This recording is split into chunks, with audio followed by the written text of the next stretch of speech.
Disney is silently withdrawing Snow White from cinemas and stores across the nation in a move that stunned even industry experts.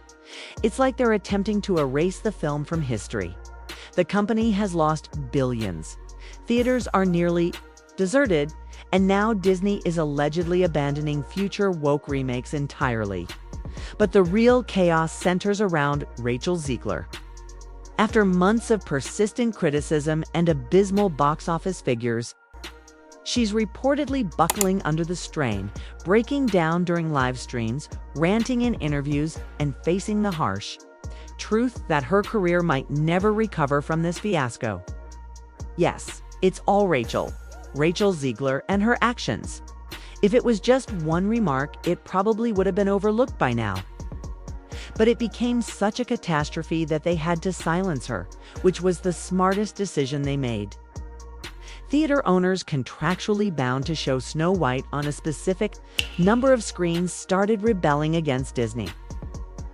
They reported shockingly low turnout, even for weekend screenings, and pleaded to pull the plug early. In many cases, they didn't even wait for approval. They simply swapped it out for literally anything else they could show instead, even if Disney still had the most talented people in the world working with the best writers. With a strong grasp of storytelling and the cultural moment, even if everything aligned perfectly, it would have been nearly impossible for this film to succeed. Then came the viral moment that shook the internet. A fan posted a brief clip from inside a Snow White screening, panning across an almost— Yes, it's all Rachel Zegler and her behavior. And if it was just one comment, it probably would have been forgotten by now. And it became such a disaster that they had to shut her up, which was the smartest move they made. Empty theater. You could count the attendees on one hand. Kidoki, I'm walking into Snow White, 2:00 p.m. showing. Let's see how empty it is. The fan narrates as they enter the barren cinema, finding just 2 people inside. Vibe felt more like a canceled school event than a Disney blockbuster premiere. Overseas, things got even worse.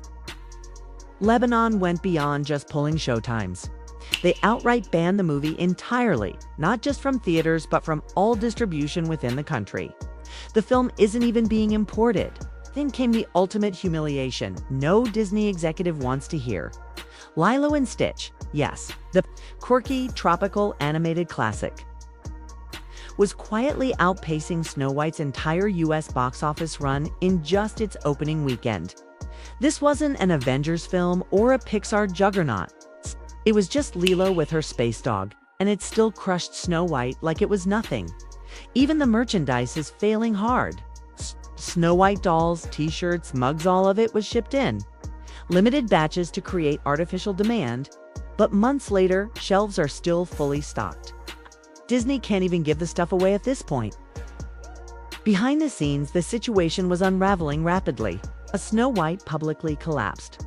Behind the scenes, fractures started leaking to the press, and what emerged made things even worse for Rachel Zegler. First came comments from Gal Gadot, who played the evil queen.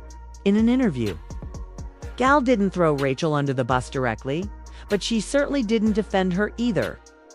When asked about the backlash, Gal pointed to a disconnect between what the film delivered and what fans anticipated.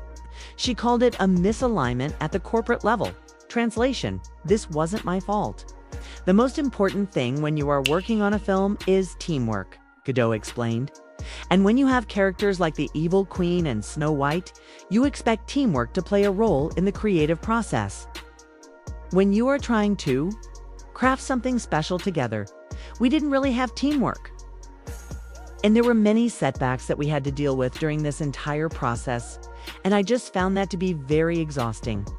When pressed if she'd speak more about her experience working with Rachel, Gadot delivered the most damning non-answer possible. I'll talk about that when I feel comfortable. One simple sentence that sparked 10,000 rumors. I think those that follow me will be satisfied when I am more comfortable to share more details on the specifics. But for now, it's something I feel is not the right time to jump into. Gadot continued. Fans immediately interpreted this as confirmation that things on set were chaotic and that Gal was holding back out of professionalism. but her statement clearly hinted that the truth behind the scenes was far messier than the public realized. Meanwhile, Rachel's other co-star, Andrew Burnap, didn't even show up to the premiere, not for press, not for promotion, nothing. And here's where it gets truly wild. According to reports, Rachel herself had already hinted his scenes might get cut. She literally said during a press event all of Andrew's scenes could get cut. Who knows? It's Hollywood, baby. Imagine putting months of work into a Disney movie, only for your lead co-star to openly tell the press you might not make the final cut. No wonder Andrew skipped the red carpet entirely. The energy behind the scenes wasn't just tense. It was downright toxic.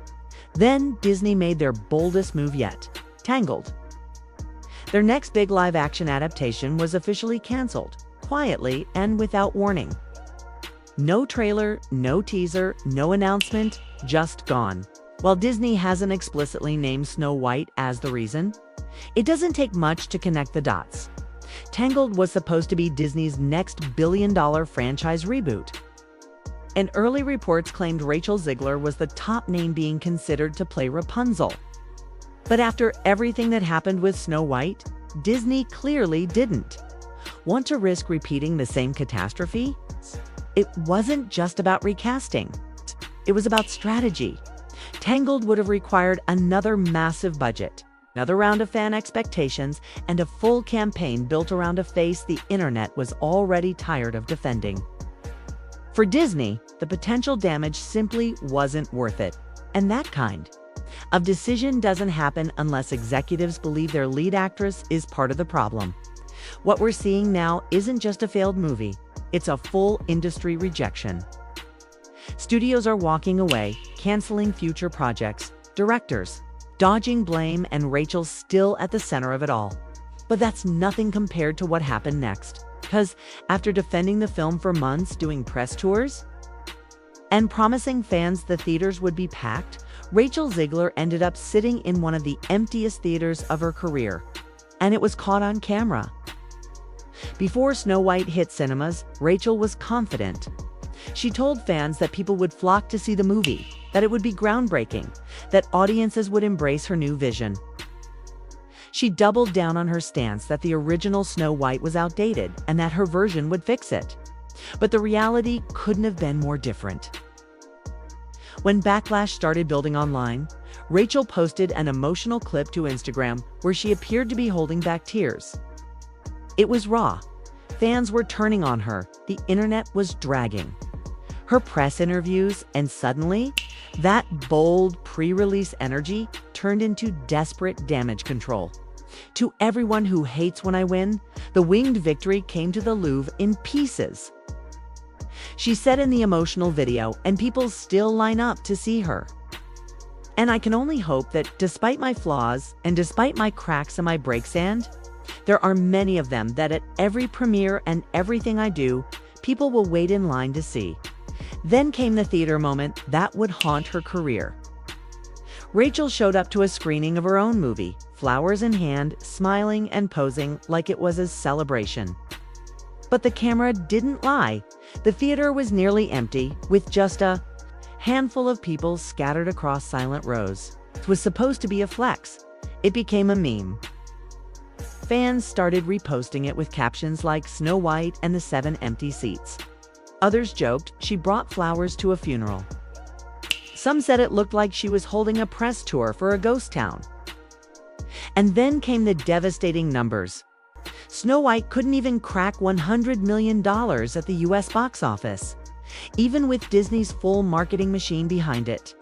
Even with a worldwide release, the movie was hemorrhaging money. Worse still, its IMDb score became one of the lowest for any modern Disney release, with critics and fans piling on mercilessly. The narrative had completely flipped. Rachel wasn't being celebrated for challenging tradition. She was being blamed for wrecking it. But the final blow came from the most unexpected place: Minecraft. Yes, the live-action Minecraft movie dropped weeks after Snow White and immediately crushed it at the box office. What people had dismissed as too childish or silly turned out to be exactly what audiences wanted: fun, low drama, and actually, made for the fans. While Rachel's Snow White was crawling to triple digits, Minecraft flew past it in its opening weekend. No political lectures. No controversy, just blocks, zombies, and Jack Black yelling into a mic. Suddenly, Disney's most expensive princess reboot looked like a parody of itself. According to industry insiders, Hollywood has definitely noticed this collapse. Reports are surfacing that studios are now reconsidering Rachel's future projects, that she might be passed over for upcoming roles, that Disney isn't willing to back her for future reboots after what happened with Snow White. The same Rachel, Zegler, who was once hailed as a rising star, is now facing the biggest question of her career. Can she bounce back? Or did this movie close the chapter before it really started? With each passing day, Disney seems more determined to pretend Snow White never happened. Marketing materials are disappearing from Disney's social accounts. Mentions of the Even if Disney still had the most talented people in the world working with the best writers, with a good sense of narrative and the cultural moment, even if everything worked perfectly, it would have been almost impossible for this movie to succeed. movie are being scrubbed from press releases about upcoming projects. Disney executives, who once proudly talked about reimagining the classic, are now silent or have pivoted to discussing other films. It's the corporate equivalent of deleting your ex from all your photos. What makes this situation particularly stunning is how quickly it all fell apart. Just 2 years ago, Rachel was being celebrated for her breakout role in West Side Story. Critics praised her performance. Award shows nominated her, and casting directors were lining up to work with her. Disney casting her as Snow White was supposed to be the crowning achievement, the role that would cement her status as Hollywood's next big thing. Instead, it may have become her career's biggest liability. The question now isn't whether Snow White failed. It's whether Rachel can separate herself from the failure before it defines her entire career. Hollywood has a short memory for success, but a long one for disaster. While Rachel grapples with the fallout, Disney is reportedly reevaluating their entire live-action remake strategy. Internal discussions now focus on being more faithful to the original stories, less controversial in casting choices, and much more careful about how they market these films. The days of reimagining classics with modern political twists may be over, at least for now. And now, everyone's waiting to see what happens next. Will Rachel address the failure directly, or try to move past it? Will Disney ever acknowledge what went wrong?